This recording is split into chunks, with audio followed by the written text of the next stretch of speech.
Hey Internet, it's RJ. Welcome back. Thanks for tuning into the show today. Now we are at the end of February, so it's time to check in with you guys, see what you want to talk about, and do a Q&A. You know the deal. Riddler goes up, you drop your questions down below, then I read them and hopefully give you answers. So chapters 2 will be down below if you want to bounce around, but you know, without further ado, go ahead, press the subscribe button, and let's get to answering some questions. Now, first up here, we have our good buddy Leo checking in again. He says, RJ, I have a 10-year-old son, and I added him as an authorized user on 3 of my premium travel credit cards from Chase and Citi. So start building his credit history. So his question is like, hey, I'm going to continue to add him, you know, to some other Amex cards as he gets older, but would you recommend to responsible parents to add their children as authorized users to build their credit history early in life?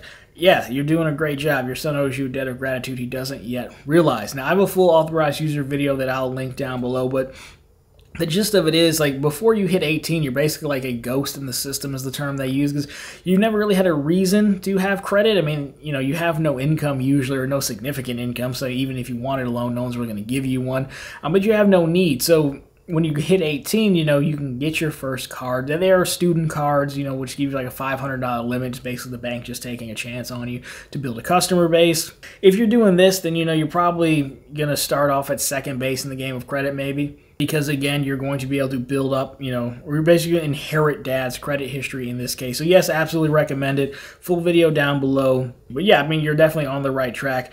So, yeah, he owes you a debt of gratitude. You can tell him RJ said so. Make sure he takes care of you on Father's Day. Which Vulgar, if you could launch your own credit card, maybe in partnership with Elon, what would you want its reward structure to look like? I think there's a card that I missed out on that I really wanted. Is the Citi Dividend card. I don't know if you guys remember it, but it's basically, if you think of like the Discover It Cash card, where you get $1,500 a quarter at 5X categories. But the Citi Dividend card, you could get access to that full $6,000 a year at 5X and spend it however you wanted within the category, right? So if the first category was grocery stores of the year, you could do all $6 grand at 5X in Q1, and that was it. Like, you could do that. So I would take that, resurrect that, and I'll combine it with a Citi Custom Cash, which basically means you can pick your 5X category each month, except there would be no limit. So if you picked one in a month, you could hit the whole $6 grand. I mean, that's probably way too overpowered of a card, but that's what I would do. Merge those two cards together. I would do that. I think that's almost a one and done card. That would be amazing. So that's what I would do. But let me know what you think about that down below. Jonathan Losa here. How do you track Freedom Flex category spend? The Chase tracker doesn't update until the monthly statement closes. Do you just manually add it up? Dude, I hate this so much. You're absolutely right. I'll put the tracker up here. But what the tracker does is it tracks how much 5X spend you've had, but it doesn't, to your point, update till the end of your billing statement, and it only shows you a bar. It doesn't show you dollar amount, which is not super helpful. It's been a while since I looked at it, but I don't think it shows you dollar amount. So yeah, the answer is, unless I'm going in to buy gift cards, then I'll just buy them in even amounts and keep track. If what I'm doing organic spend, then yeah, I just kind of keep track. I have a note on my phone, and I just type it in there every time, and that's it. I mean, I don't know a better way to do it. I hate it. Chase does it on purpose because they don't really want you to track it. They don't want it to be easy. I don't even think they had a tracker for a long time, honestly. I think that's even a new feature. So yeah, that's it. I don't have a better answer for you, but that's exactly what I do. Doc here. Many YouTubers are predicting another economic recession now that stimulus checks have ended and inflation is sky high. How do you think these factors will affect lending and card approvals? Well, that's interesting. I think, well, one, even when you're raising interest rates up, they said, like, what, the Fed will raise up 7 times. Basically, every meeting that they're going to have this year, remaining meeting, they're going to move it up a little bit, quarter, something like that probably, because you can't just yank it all up at once. And the federal funds rate, which is the rate that they change, does affect short-term interest rates, which is like car loans, credit card loans, things like that. Mortgages and stuff fall more in line with the bond market, but I'll leave that for another day. So specific to credit cards, I still think they'll probably have aggressive offers because the idea is you raise up rates, it can slow spending, it can make people want to save money more, which credit card companies need you to spend more. Plus, if interest rates on these short-term loans like credit cards are going up, then they'll push it back up to 29.9% is the most they can charge for a credit card loan, 20, something like that. Interest is good for them, their line of business, so they'll probably want to encourage more spending to take advantage of this, I would guess. So they might even view it as a last go around, right? It's the last time that we think they're going to be this low. So we might see a push to get more people in, because by the time we get to the fourth quarter, that's going to be telling. By the time we get to the fourth quarter, the hikes are going to be pretty much there. So if I'm a bank and I can say, well, Q1, 2, and probably half of Q3, if I can really make an aggressive push and tell people you got to get in, I think that's what they do. So this could still be beneficial for us. But again, if I knew, I wouldn't be talking to you right now. So there's that. But thanks for writing in nonetheless. All right, Jeremy Moore, good friend of the channel, Jeremy Moore. Now that World of Hyatt has devalued their point structure, do you think other issuers are going to follow suit? Do you think airline cards are next, or other hotel cards like Hilton? Would it be better to go straight cashback cards because at least you know what you're getting for value?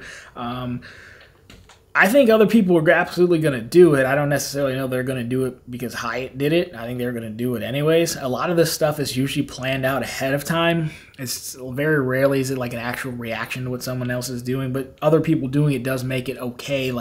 Apple taking the charging brick out of the box. Everyone made fun of them. The next year, no one has charging bricks.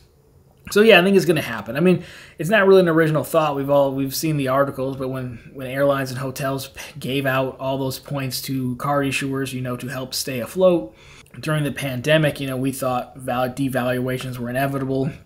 If you stack on top of that the fact that reward certificate nights have been changed generally in our favor, they've been extended, status has been extended, but we haven't done a lot to earn status, which was the right move. That's a lot coming due in one go. I also think, if you're team cashback, then stay cashback and it's fine. If you're team travel or a hybrid, I think the best thing you can do is probably chase MR points, thank you points. If you house them, it's kind of like an intermediary, right? You don't have to transfer them. So if you use the Hyatt example and you have Chase, yeah, Hyatt's the most popular transfer partner with Chase, but if they devalue it and you don't like it anymore, you think it's wrong, whatever, and many would agree with you, then you can also choose to go to Marriott next or something like that, as long as you haven't moved over your points. Because once you move over your points, they're stuck. So that could also be a way to protect yourself instead of saying, I'm going to earn Hyatt points exclusively, earn Chase points or earn MR points, and then you still have some flexibility for it. Plus, with Chase, you can always cash out to cash if you needed to. Amex, if you're MR, and you like the Platinum, maybe you get the Schwab Platinum, so you have that cash out option. So there are some ways to combine the two to protect yourself a little bit, but I think it's going to happen. Nothing ever gets cheaper, unfortunately. So hope that helps. Todd Trimble here. Is Wells Fargo going to ever release their rumored new credit cards? Already halfway through Q1 of 2022. Yes, sir, I do believe they will. We've gone back and forth on the rumors. We had the Reflect and the Active Cash last year, and then they're supposed to have, 4 or 5 total coming out, I think. A lot of the action starts coming in springtime, April, May. That's when spring break, summer vacations, things like that, get people to spending. I don't know if we'd see all 5 this year. I think you'll at least get 2, maybe 3, because again, the average person isn't really going to sign up for 3 cards. We might, but I do think they're still coming. And they've talked about it publicly, so I believe they're coming. All right, ballin'. I've had the Bank of America card for going on 17 years, first card. I was wondering if you had insight on Bank of America product changing. Only reason I keep it open is for the credit history. So yeah, 17 years, definitely want to keep it open, so good call there. So Bank of America has been interesting as of late because when the Unlimited Cash card came out, that's like their 1.5% base card on everything. They were sending targeted product change offers to folks of some of the cards. I don't remember which one specifically. They're saying, hey, you have this card, you product change, then we'll give you $200. Sign up, spend $1,000, get $200. It's probably best bet. Now, obviously you weren't targeted, you probably would have mentioned that. So what you can do sometimes, it doesn't work all the time, but I would start here.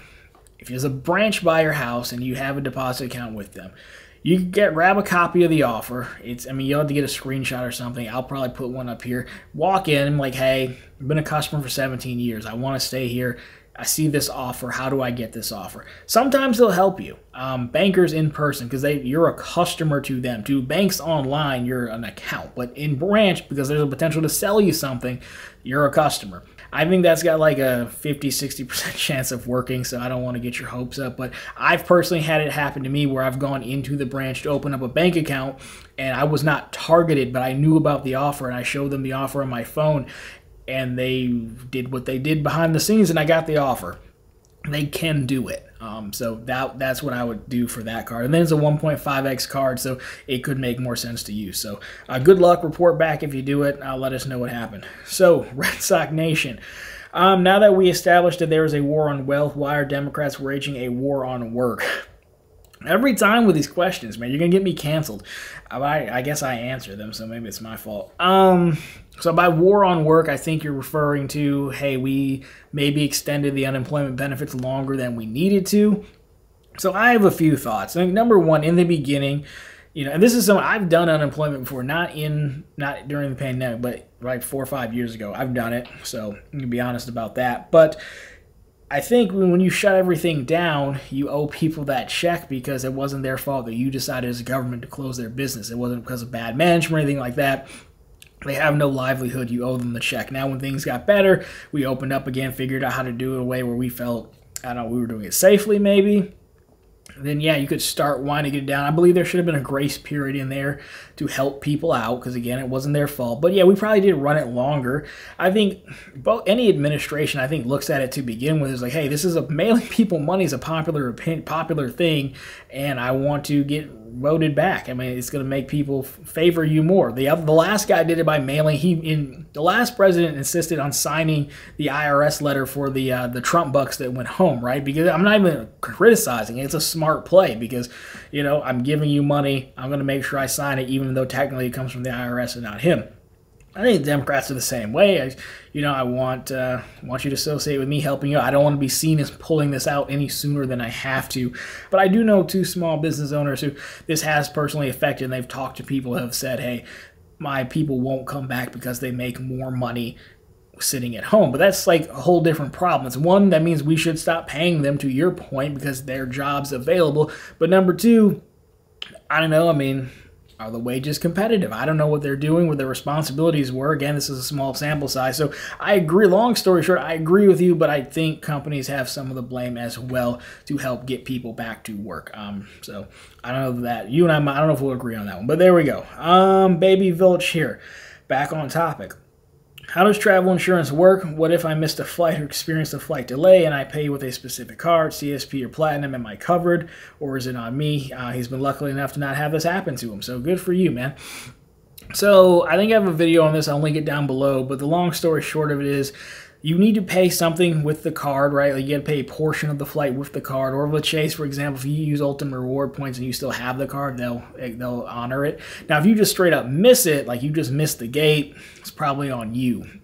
Flight delay, the insurance, there's basically different timelines. They say if it's within 3 hours or something, then you get this. If it's within 6 hours, you get this. So it's really going through the terms and conditions or just watching the video down below. But yeah, the long story short of it is you need to pay with that card, and then those benefits, those travel benefits of the card will be in play so long as the delay actually met, the requirements. So if you lose your baggage, right, if you didn't pay for the flight or pay for the check bags with your Sapphire Preferred, then you can't come back later and be like, well, baggage insurance. They're going to be like, okay, well, part of submitting your claim is going to have you submit, proof that you did baggage check, a receipt or something like that, and they'll see it on your card. So, but you've had a hot run of never experiencing this, which is amazing. So I hope you, keep getting lucky there.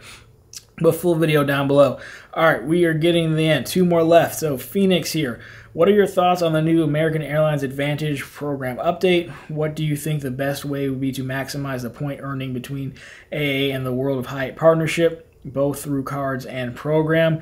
It's interesting. I think if you already had status with them and you're just like a road warrior, then you probably hate it because it makes it a lot easier for folks to get status, honestly, by using the credit card partnerships. I'll put some of it on screen so you can take a look at it.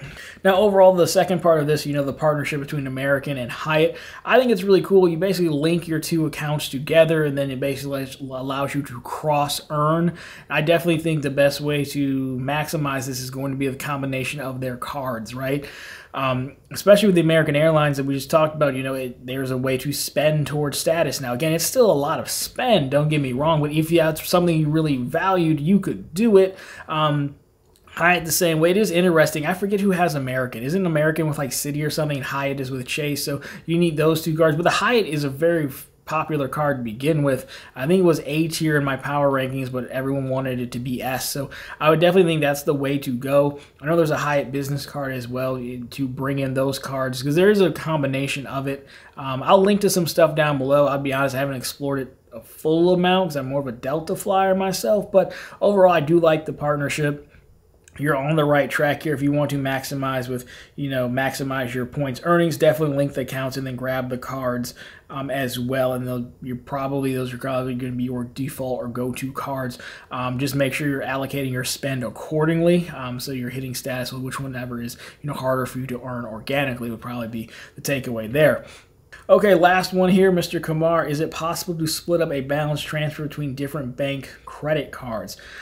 So I think what you mean here is that if let's say I have two Bank of America cards, can I balance transfer $10,000, $5 to each of them? I think that's what you mean.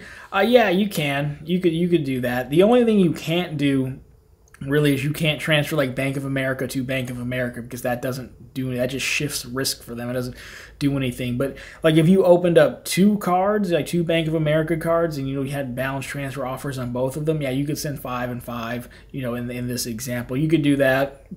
I believe you still have the option to balance transfer at any time. It just usually only makes sense on the intro because you want to use it as a debt consolidation tool. So if the periods are usually like, hey, when you're opening a new account, 15, 18, 20 months of no interest, that's when it makes sense. But if you open two cards, you could do that. But you might want to, put some space in between the applications, especially if they see you open two right away, then transfer over a ton of money. That might set off some red flags. But yeah, I think you could do that. No problem. They just can't be two of the same issuer's cards, like moving money from Bank of America to Bank of America.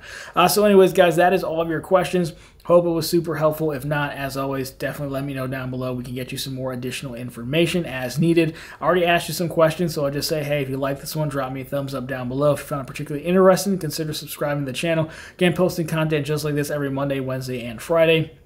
I already asked you all the questions, so I'll just say thank you very much for watching. I'll talk to you very soon in the next one.